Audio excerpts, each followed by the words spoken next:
자, 오늘 구원의 확신의 충격적인 실체 16번째 하겠습니다. 오늘 소제목이 참 많이 도발적입니다. 만들어진 하나님이다. 오해하시면 안 됩니다. 우리가 지금 믿고 있는 하나님이 만들어졌다 라고 말하는 게 아닙니다. 그게 아니고요. 안타깝게도 참 많은 수의 사람들이, 많은 수의 교인들이, 성도라 말하기 좀 그렇고요. 참 많은 수의 교인들이 우리가 믿는 성경에서 나타나 있는 하나님을 믿지 않습니다. 그들은 만들어진 하나님을 믿고 있습니다. 잘못된, 못된 신학교 교수들에 의해서, 그리고 못된 목회자들에 의해서 그들이 만들어 놓은 그런 만들어진 하나님을 하나님이다라고 믿고 있는 그런 참으로 안타까운 시대입니다. 그런 차원에서의 만들어진 하나님입니다. 오늘 만들어진 하나님은 누구고, 그리고 성경에서 말씀하시는 진짜 하나님은, 참 하나님은 누구신지, 어떤 분이신지에 대해서 확실히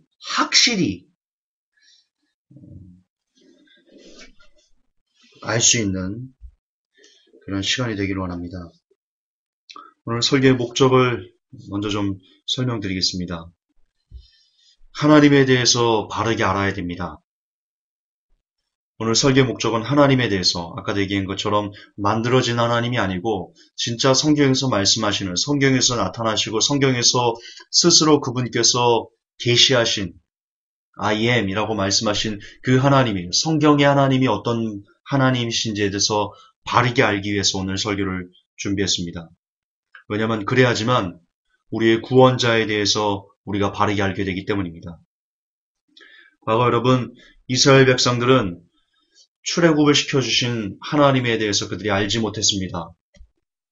그래서 그들은요, 금송아지를 만들어서 그 금송아지 앞에서 뛰놀면서 먹고 마시면서 이 금송아지가 우리를 애굽에서 노예된 상태에서 자유인으로 해방시켜준 우리의 하나님이시다라고 이렇게 기뻐 뛰놀았습니다.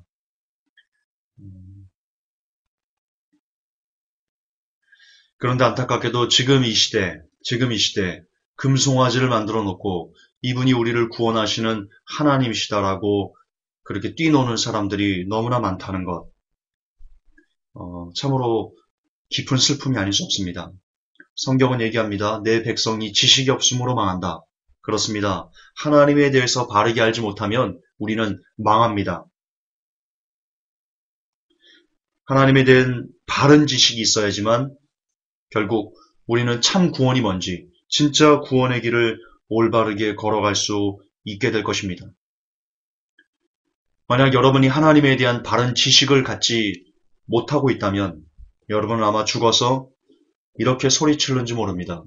그 지옥의 뜨거운 불구덩이에서 여러분의 발톱부터 시작해서 머리카락까지 어느 한 군데 불이 지펴지지 않은 그 뜨거운 불구덩이 속에서 정말 온몸이 다 녹아가는, 뼈까지 녹아가는 그런 불 속에서 내가 속았어!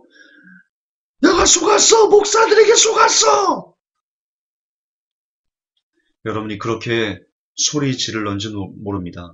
그러나 잘 아십시오. 여러분들이 목사님들에게 속은 게 아닙니다. 신학교 교수에게 속은 것도 아닙니다. 여러분이 성경을 보지 않고 하나님에 대해서 바르게 알고자 하는 그 열망과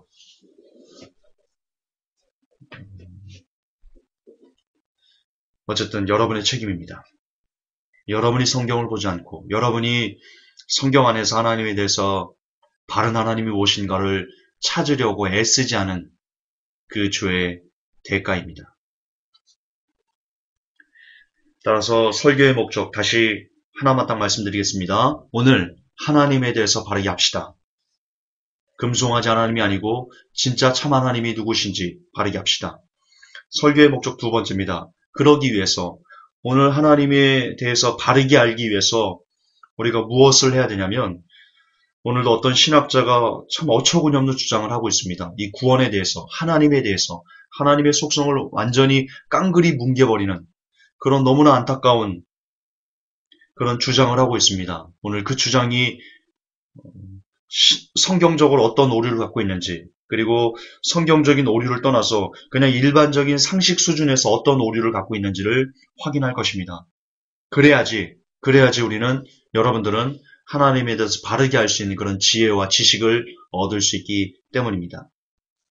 신학자의 주장을 살펴보겠습니다. 오늘 26번째인데요. 켄트 켈리라는 신학자가 쓴 글. 당신은 그리스도의 손안에 감싸여 있다. 요한복음 10장 28절입니다. 내가 그들에게 영원한 생명을 주노니 그들이 결코 멸망하지 않을 것이요 또 그들을 내 손에서 빼앗을 자가 아무도 없느니라. 자, 이 구절 하나를 갖고는요, 그는 주장합니다. 당신은 그리스도의 손안에 감싸여 있다. 그러면서 이렇게 부연 설명합니다. 어떤 이들은 구원받기 위해서는 끝까지 붙들고 버텨야 한다. Hold on and hold out. 영어도 못하면서 그냥 잘난 체했네요. 죄송합니다. 어떤 이들은 구원받기 위해서는 끝까지 붙들고 버텨야 한다고 주장한다. 성경 말씀에 의하면 당신의 구원을 붙들고 계신 분은 주님이시다.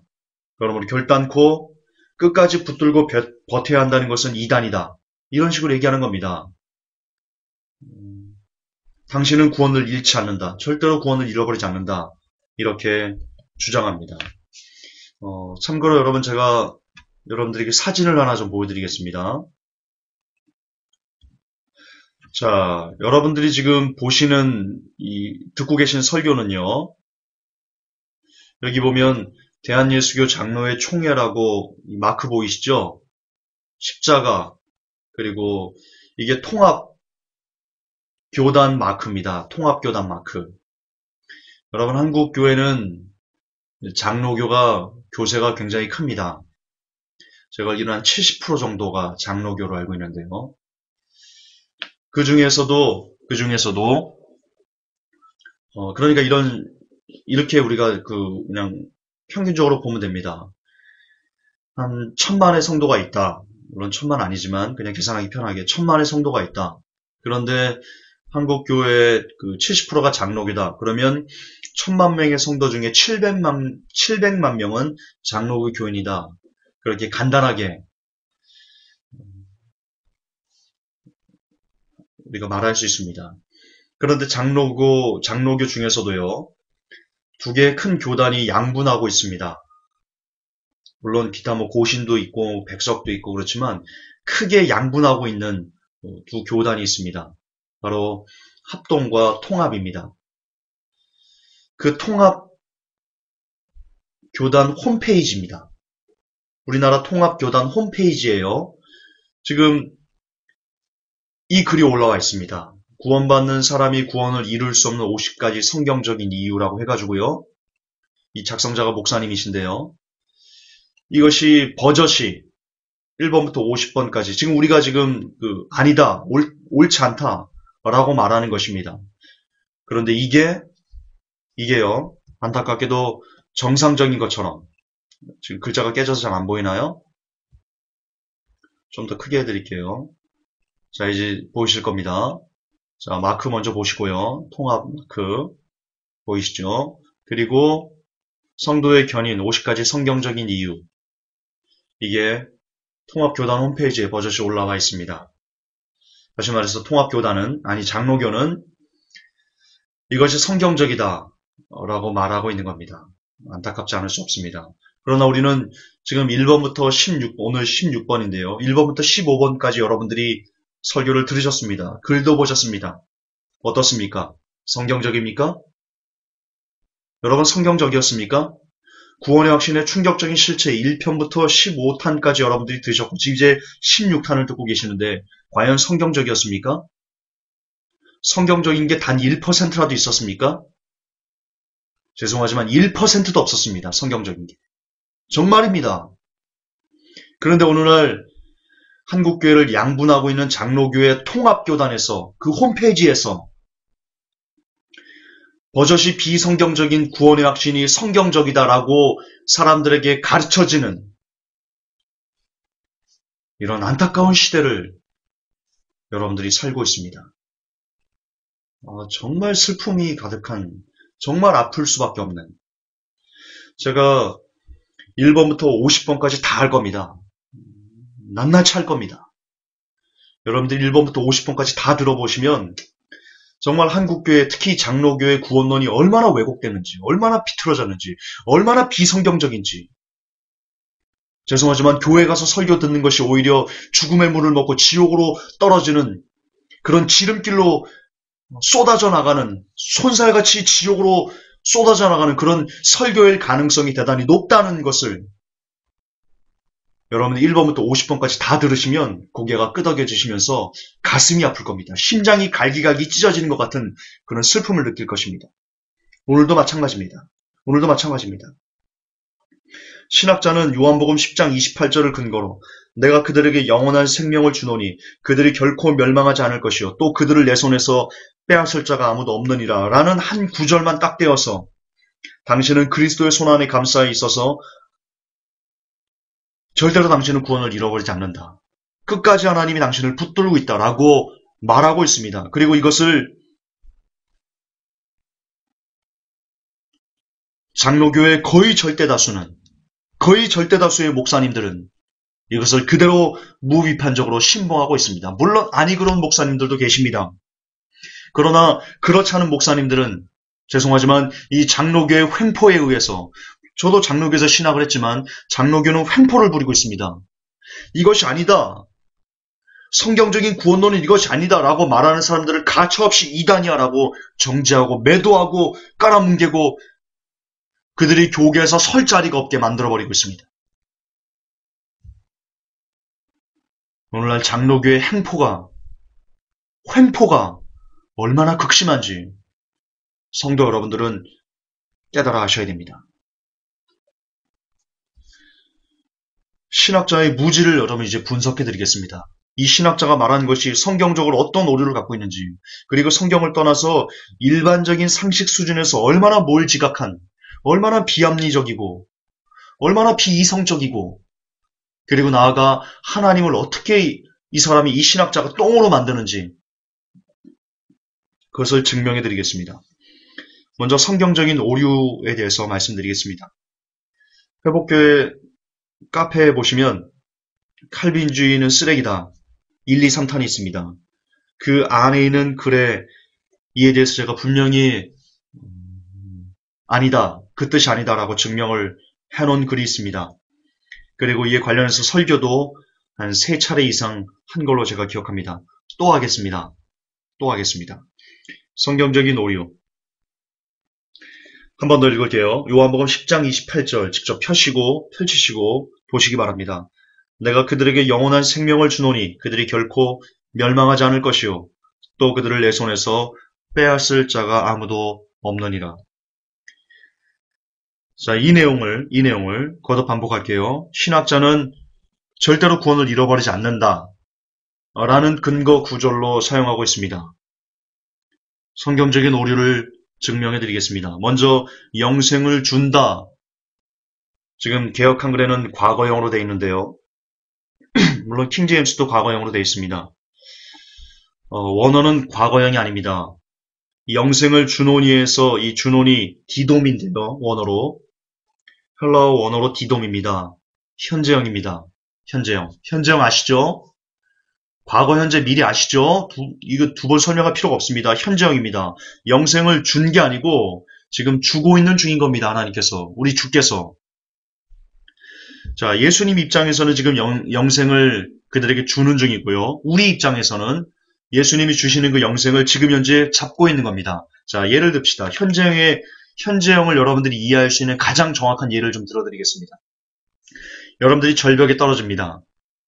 그런데 마침 절벽에 떨어지면서 운이 좋게 나뭇가지를 붙들었습니다. 그리고 현재 아직 절벽에서 올라오지 않았습니다. 현재 나뭇가지를 붙들고 있는 상태입니다. 그게 현재형입니다. 자, 만약에 이걸 과거형이라고 말하면, 과거형으로 표현하면 지금 이 성경 번역이 좀 안타깝게 되어 있는데요. 과거형이라고 이걸 표현하면 먼저 나뭇가지를 붙들고 절벽에서 떨어진 게 되는 겁니다. 그게 말이 됩니까? 자, 여러분이 등산을 갔어요. 등산을 가는데 여러분이 절벽에서 등산하다가 발이 실족해가지고 떨어졌어요. 떨어지는 와중에 나뭇가지를 붙들었어요. 이게 현재형이라고요. 근데 이것을 과거형으로 가면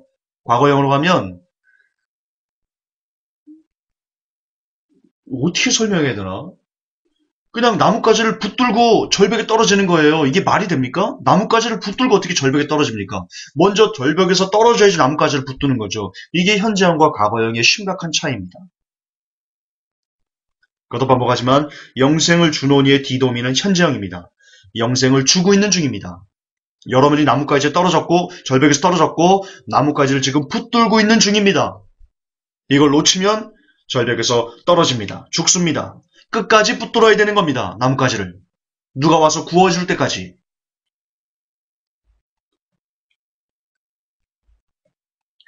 자, 또 하나를 좀 봅시다.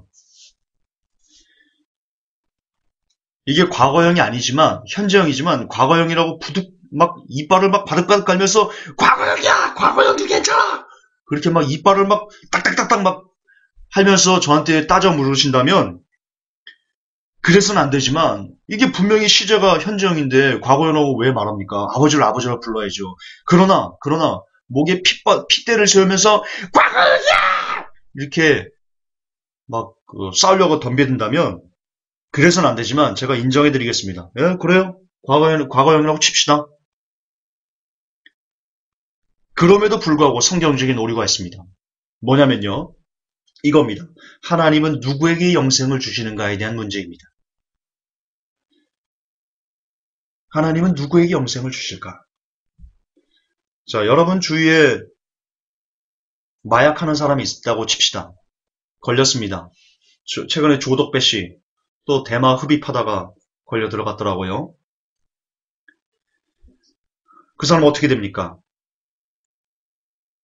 그 사람은 어떻게 됩니까? 감옥 갑니다. 걸리면. 맞지요? 사회에서 그 사람을 보호합니까?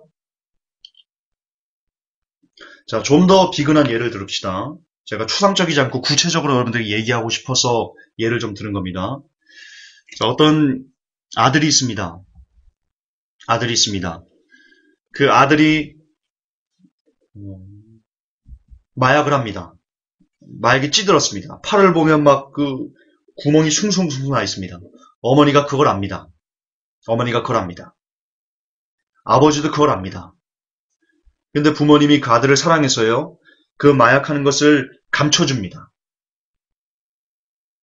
계속 마약을 하도록 돈도 줍니다. 마약을 사도록.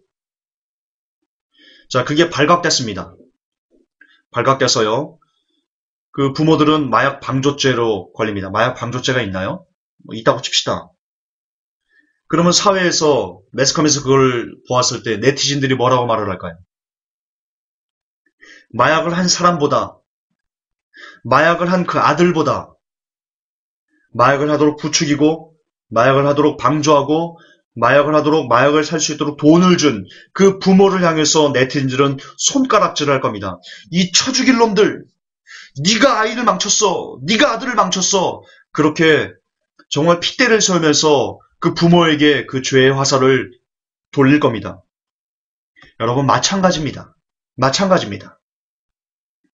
지금 이 시대에 술, 담배, 마약, 간음, 온갖 종류의 죄악을 즐기는 사람을 향해서 하나님께서 그래도 너는 나를 믿었으니까 천국이야 라고 말씀하신다면, 그렇게 말씀하신다면 사람들은 하나님을 향해서 이렇게 삿대질할 겁니다. 당신이 크리스찬들을 망쳤어! 아닐까요? 제 비유가 잘못됐나요? 제 비유가 신성모독인가요? 다시 돌아갑시다. 하나님은 누구에게 영생을 주시는가입니다. 하나님이 거듭 반복하지만 술, 담배, 마약, 간음, 수군, 시기, 살인, 분쟁, 화해하기 어렵고 이런 온갖 죄란 죄를 다 즐기는 사람들도 영생으로 붙드시나요?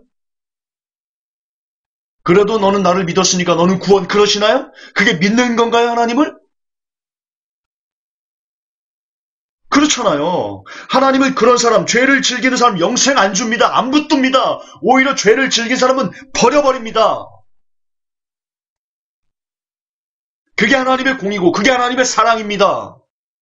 자, 마약을 하는 아들을 부모가 정말로 사랑한다면, 정말 그 부모가 그 아들을 사랑했다면 신고했어야죠. 신고하죠. 내 아들 잡아가세요.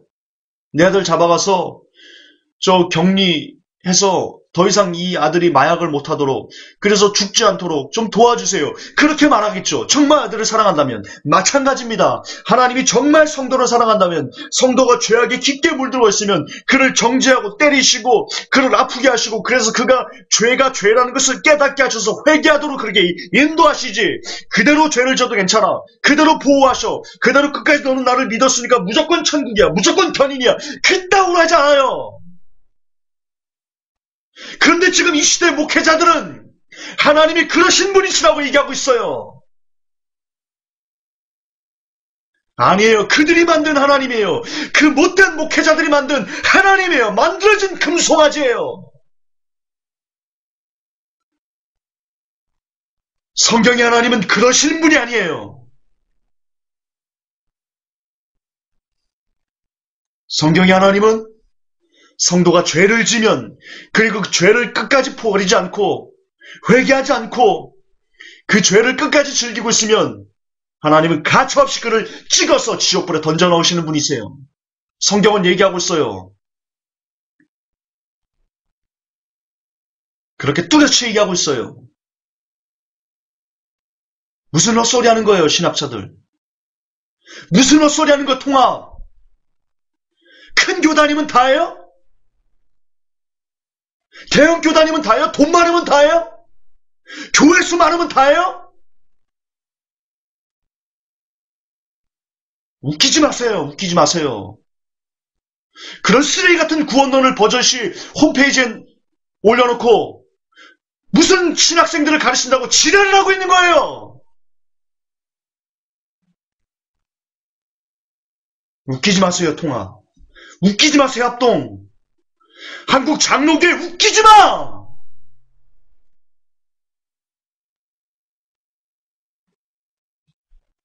하나님은 그런 사람들에게 영생 안 주세요. 하나님이 영생을 주는 사람들을 봅시다. 요한복음 10장 27절에 이렇게 나와 있습니다. 내 양들은 내 음성을 들으며 나는 그들을 알고 그들은 나를 따르느니라. 여러분, 여기서 따르다가 아콜루데오입니다. 아콜루데오. 역시 현재형입니다. 현재형.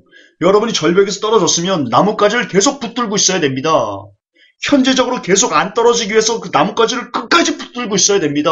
그게 현재형입니다. 이처럼 예수님은 분명히 말씀하십니다. 내 양은 내 음성을 들으며 나도 그들을 알고 그들은 나를 따른다. 우리가 현재적으로 예수님을 끊임없이 따라가야 됩니다. 끊임없이 놓치면 안 됩니다. 이처럼 그분의 음성을 듣고 계속 그분의 명령을 멈추지 않고 행하는 사람들, 그들이 바로 하나님께서 붙들어주는 사람들입니다. 과거에 내가 하나님을 따랐다? 지금은 안 따른다? No, 하나님 안 붙듭니다. 내가 지금은 안 따르고 미래에는 내가 따를 거다? No, 하나님 그런 사람 안 따릅니다. 안 붙듭니다. 오직 현재형만 오케이입니다. 지금 내가 과거에 어땠든 관계없습니다. 과거에 내가 살인자였든 과거에 내가 온갖 종류의 죄를 범했던 사람이든 그거는 관계없습니다. 지금 내가 회개하고 죄를 끊고 죄에서 돌이키고 지금 내가 천부에 의지없어서 하면서 예수님을 꼭 붙들고 있는가? 그렇다면 그 사람 하나님이 붙드십니다.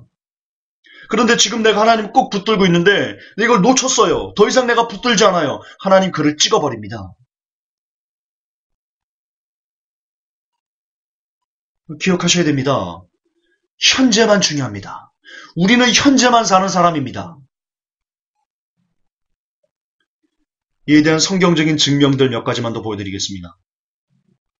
요한복음 14장 15절 너희가 나를 사랑하면 나의 계명을 지키리라. 계명을 지키지 않으면 예수님을 사랑하지 않는 겁니다. 예수님을 안 믿는 겁니다. 물론 여기서 말하는 계명은 뭐 11조 해야 돼, 주일 성수해야 돼 이런 거 얘기하는 거 아닙니다. 하나님 사랑, 이웃 사랑 말하는 겁니다. 요한복음 14장 21절 나의 계명을 가지고 지키는 자라야 나를 사랑하는 자니. 지금 계속해서 주께서 말씀하십니다. 나를 사랑하신 나의 계명을 지켜야 된다.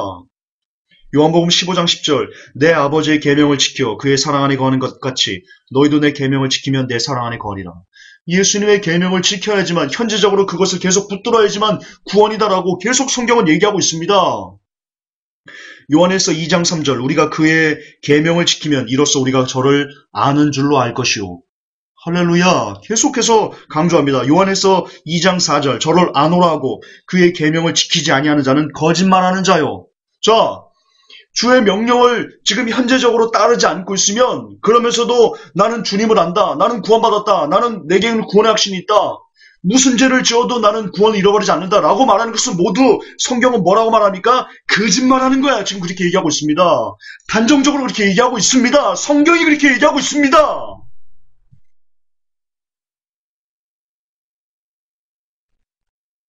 여러분은 성경을 믿는 사람들입니까? 아니면 목사님들을 믿는 사람들입니까? 목사님이 여러분에게 구원을 줍니까? 신학교가 여러분에게 구원을 주는 겁니까? 구원은 아닙니다. 오직 예수님이, 오직 성경이 우리에게 구원을 줍니다. 그런데 성경은 분명히 저를 아노라 하고 그의 계명을 지키지 아니하는 자는 모두 다 뭐야?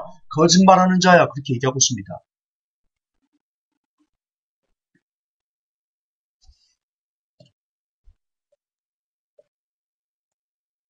두 번째 성경적인 오류입니다. 첫 번째 성경적인 오류는 그겁니다. 영생을 준다. 현재형이라는 거. 하나님은 누구에게 영생을 주시는가에 대한 내용이었습니다. 두 번째입니다. 이 신학자는 지금 이렇게 얘기하고 있습니다. 끝까지 버티라고 한다. 누구는? 다시 한번 좀 볼게요. 신학자가 이렇게 주장합니다. 어떤 이들은 구원받기 위해서는 끝까지 붙들고 버텨야 한다고 주장한다. 그러나 아니다. 성경 말씀에 의하면 당신의 구원을 붙들고 계신 분은 주님이시다. 이게 무슨 뜻입니까? 끝까지 붙들고 있는 거 그렇게 말하면 그 이단이다라고 얘기하는 겁니다. 옳지 않다라고 얘기하는 겁니다. 비성경적이다라고 얘기하는 겁니다. 이 신학자의 입을 막아버려야 됩니다. 이 사람이 글을 쓰지 못하게 손가락을 본드로 붙여버려야 됩니다. 왜냐?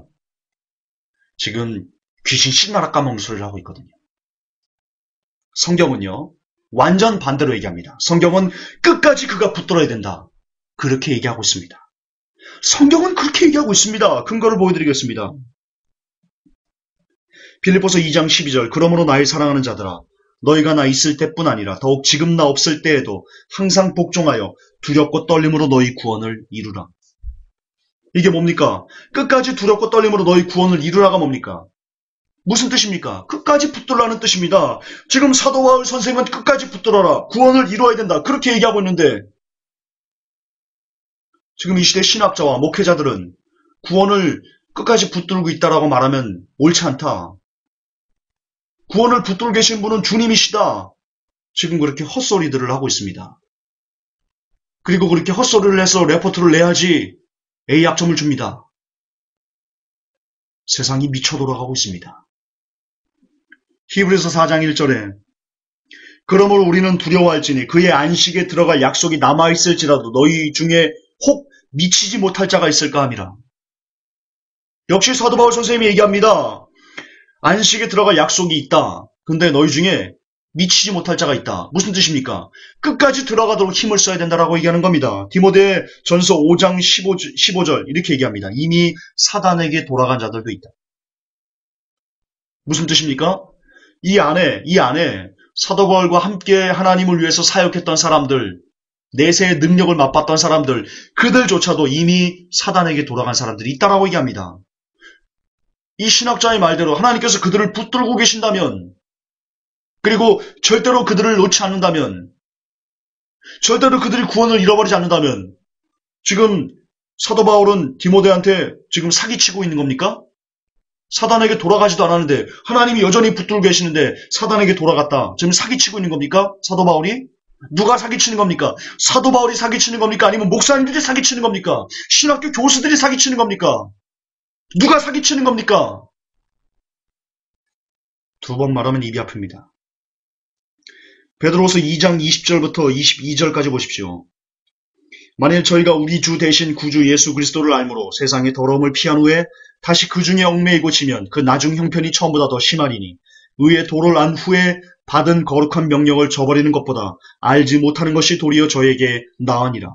참 속담에 이르기를 개가 그 토하였던 것에 돌아가고 돼지가 씻었다가 더러운 구덩이에 도로 누웠다는 말이 저희에게 응하였도다. 베드로 사도는 얘기합니다. 내세의 능력을 맛보고 세상의 더러움을 피한 후에도 다시 얽매이고 죄에 얽매이고 하나님을 떠나고 그래서 나중 형편이 처음보다 더 심해지는 그런 불쌍한 사람들이 있다. 이 뜻이 뭡니까? 이 말이 뭡니까? 이 의미가 갖고 있는 직접적인 뜻이 뭡니까? 그렇습니다. 끝까지 붙들어야 된다. 구원을 잃어버릴 수 있기 때문에 끝까지, 정말 끝까지 분투하며 싸워나가야 된다. 베드로 사도는 그렇게 얘기합니다. 그러면 베드로 사도가 지금 사기치는 겁니까? 지금 이 신학자는 그렇게 얘기합니다. 끝까지 붙들어서는 안 된다. 그렇게 말하면 안 된다. 우리의 구원은 주님이 붙들고 계신다. 한 번 받은 구원은 영원히 잃어버리지 않는다. 지금 그렇게 얘기하고 있습니다. 베드로 사도는, 사도 바울은 그 신학자와 다르게 얘기하고 있습니다. 누가 사기치는 겁니까? 둘 중에 누굽니까? 셋 중에 누굽니까? 사도 바울과 베드로 사도가 지금 사기치는 겁니까? 아니면 그 글을 쓴 저주받을 신학자가 사기치는 겁니까? 예, 그 사람이 사기친 겁니다. 지금 신학교가 여러분에게 사기치고 있는 겁니다. 대통합이라는 장자교단이라는 대통합이 지금 여러분들에게 성도 여러분들에게 대사기극을 벌이고 있는 겁니다. 신학생들에게 엄청난 사기를 치면서 돈을 벌어 처먹고 있는 겁니다. 제 입이 거칠다고 말하지 마십시오. 정말 영혼을 피폐하게 만들고 정말 영혼을 지옥으로 빠뜨리고 있는 자들은 버젓이 배 떵떵거리며 살고 있습니다. 제 설교를, 제 어조를 강하다라고 비판하지 마십시오. 그러기에 앞서 저 더러운 신학교의 그 구원관을 먼저 비판하십시오. 그것이 우선순위입니다. 그것이 올바른 겁니다.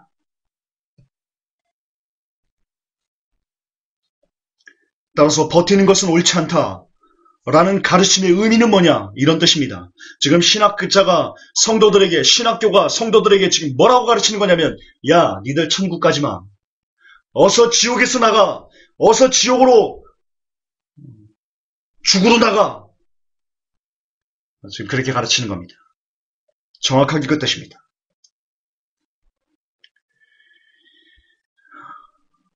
신학자의 무지 분석, 마지막 세 번째입니다. 일반적인 상식 수준에서도 이것은 너무나 어처구니 없습니다. 만약 이 사람의 주장대로 하나님께서 구원을 붙들고 계시다. 그렇기 때문에 절대로 구원을 잃어버리지 않는다. 끝까지 붙들어야 된다라고 말하는 것은 잘못됐다라고 말한다면 하나님은요, 악을 기뻐하시는 분이 되셔야만 합니다. 자, 절대 구원을 잃지 않습니다. 무슨 짓에서도 구원을 잃지 않습니다. 라는 무슨 짓에는 분명히 온갖 종류의 파렴치한 죄들이 다 수록되어 있을 겁니다. 그런데 그럼에도 불구하고 그런 죄를 즐기고 그런 죄를 품고 있는 사람들도 하나님께서 붙들으시기 때문에 절대로 구원을 잃어버리지 않는다면 결과적으로 하나님께서 죄를 붙들고 계시는 분이 되셔야 됩니다. 논리적으로 그렇게 귀결돼야 됩니다. 그것은 하나님께서 악을 기뻐하시는 분이다. 혹은 하나님께서 악을 조장하시는 분이다. 혹은 하나님께서 악을 인용하고 악을 보호하고 악을 감싸는 분이시다라는 논리로 귀결이 될 수밖에 없습니다.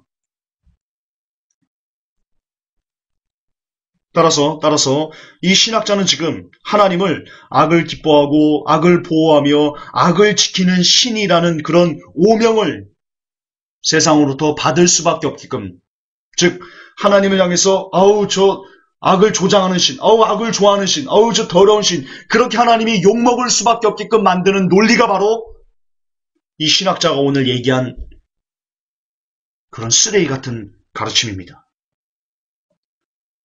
또 하나요. 이 사람은요, 하나님의 속성을 위반했습니다.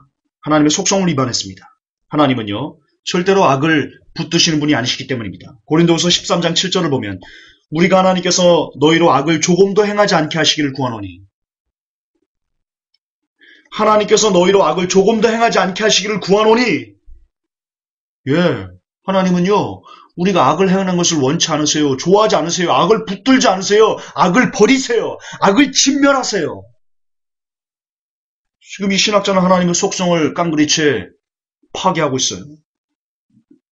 이사야 59장 7절에 이렇게 기록되어 있습니다. 그 발은 행악하기에 빠르고 무지한 피를 흘리기에 신속하며 그 사상은 죄악의 사상이라 황폐와 파멸이 그 길에 끼쳐졌으며. 자, 뭐라고 됩니까? 만약 우리의 발이 행악에 빠르고 우리가 무지한 피를 흘리며 우리의 사상이 죄악으로 가득 차 있다면 우리에게는 황폐와 파멸만이 남아 있습니다. 그것이 하나님의 공이고 하나님의 세상을 이끌어 가시는 법칙입니다. 하나님은 절대로 악을 용인하시는 분이 아닙니다.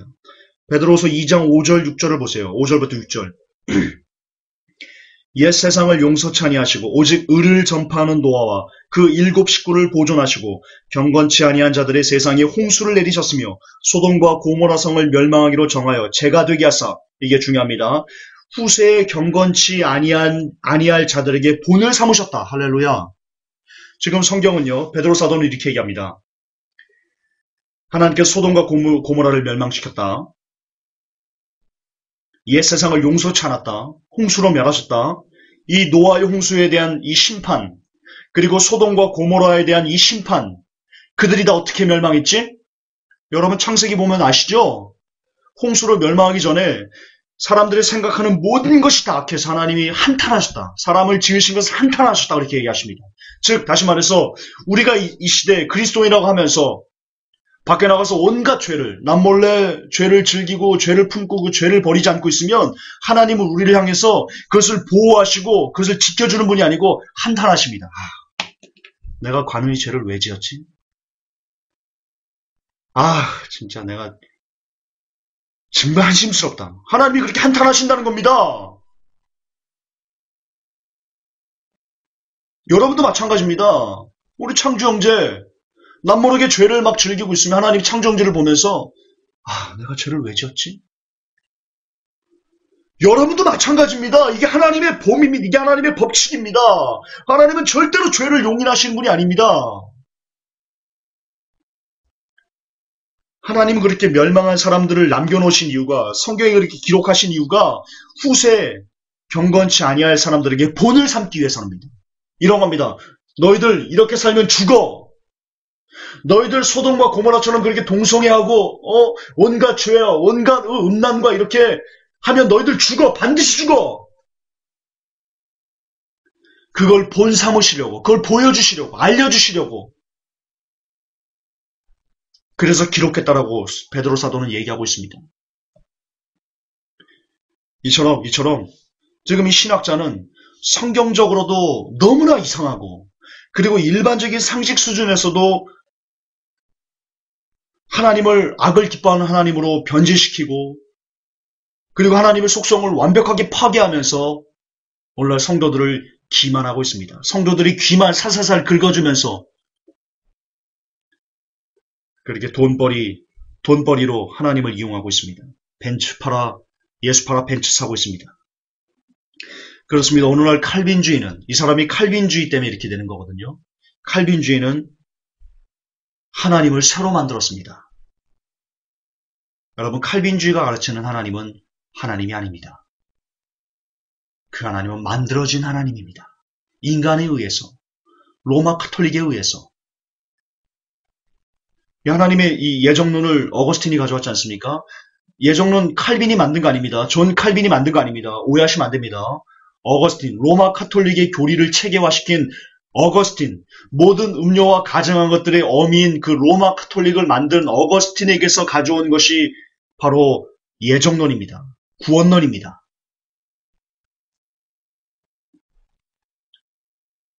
다시 말해서 오늘날 칼빈주의는, 죄송하지만 칼빈이 아니고 로마 카톨릭이 만든 것이며, 더 정확히는 사탄이 만든 구원론이 바로 칼빈주의식 구원론이고, 그것은 오늘날 하나님을 새롭게 만들어낸, 하나님을 새롭게 창조해낸 그런 쓰레기 구원론입니다. 그 칼빈주의 하나님은 오늘날의 하나님을 다른 사람들이 이렇게 여겨지도록 만들어버렸습니다. 부도덕한 신, 비합리적인 신, 죄를 좋아하고 음란을 보호하는 신, 공의롭지 못하고 편협한 신. 이것이 이 시대 칼빈주의가 만들어낸 가짜 하나님입니다. 마무리하겠습니다. 여러분, 하나님은 악을 버리시는 분이십니다. 성경적인 하나님은 악을 붙들지 않고 악을 버리십니다. 여러분이 회개하지 않고 끝까지 하나님을 대적하고 끝까지 죄를 놓지 않으면 하나님은 여러분을 붙들지 않습니다. 하나님은 여러분을 가차없이 찍어 지옥불에 쳐넣습니다. 하나님 무서워하셔야 됩니다. 하나님을 두려워하실 줄 아는 사람이 되어야 됩니다. 하나님에게 설만이 대하지 마십시오. 이 정도 죄, 이까짓 거 죽을 수 있습니다. 그 단 한 번의 죄가 당신을 지옥으로 보낼 수 있습니다. 죄 짓는 걸 무서워하십시오. 지금 제게 하는 겁니다. 제 자신에게 하는 겁니다. 그리고 여러분들에게 동시에 하는 겁니다. 죄 짓는 걸 두려워할 줄 아십시오. 하나님은 죄를 극렬하게 미워하십니다. 그러면 여러분, 끝까지 붙으셔야 됩니다. 이 죄악된 세상, 밖에 나가면, 인터넷만 켜면, 텔레비전만 켜면 온갖 죄악으로 도배했는 이 더러운 세상, 이 끔찍한 세상, 여기서 벗어나기 위해서는 끝까지 주의 말씀을 붙드는 것 외에는 답이 없습니다. 그렇습니다. 여러분이 하나님에 대해서 바르게 하시고, 하나님은 절대로 죄를 용인하지 않고 죄인을 가차없이 찍어 지옥불에 보내시는 그런 공의의 하나님이시라는 진짜 성경적인 하나님을 여러분이 반드시 기억하시고, 그래서 그 하나님께 나아가는 길은 성경을 통해서 보았을 때 끝까지 그분을 붙들 때 우리가 하나님 앞에 받아들여질 수 있고, 하나님께서 보호하신다라는 그 진짜 하나님에 대한 가치관을 여러분 심장에 새기시고, 그래서 결국 악을 사랑하지 말고 악을 버려가면서 악과 싸워가면서 죄와 싸우되 피를까지 싸워가면서 끝까지 여러분이 하나님을 붙들지 않으면 우리는 버림받을 수 있는 존재다.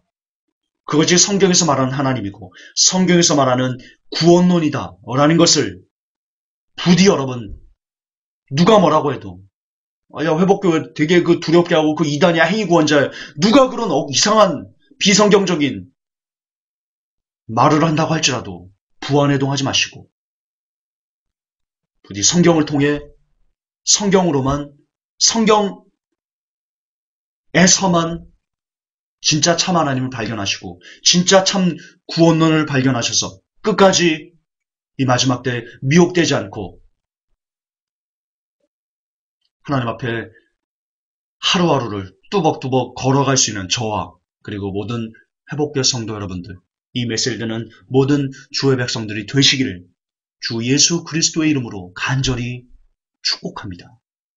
하나님 아버지,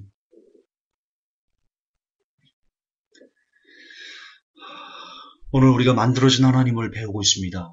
칼빈주의에 의해서 만들어진 하나님, 진짜 하나님이 아닌, 성경적인 하나님이 아닌 그 하나님을, 만들어진 하나님을 우리가 섬기다 보니까 우리의 구원론이 무슨 죄를 지어도 한 번 구원은 영원히 잃어버리지 않는다. 심지어 계모와 동침을 해도 구원을 잃어버리지 않는다라고 말하는 이런 참담한 지경에까지 우리가 이르렀습니다.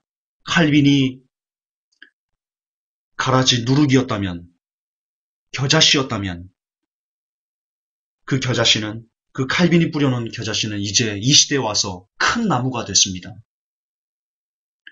하나님, 이런 어수선한 그리고 미혹이 판을 치는 이때 부디 우리가 오직 성경으로만 얘기하고 오직 성경으로만 사고하고 오직 성경으로만 중심 삼아 마지막 때를 살아가서 어떤 미혹, 어떤 유혹, 어떤 이상한 잘못된 소리들에도 우리가 부안해동하지 말게 하옵시고 오직 성경 안에서 그 길만 곧바르게 똑바르게 걸어갈 수 있도록 도와 주시옵소서. 우리 구주 예수님 이름 받들어 감사하며 기도하옵나이다. 아멘.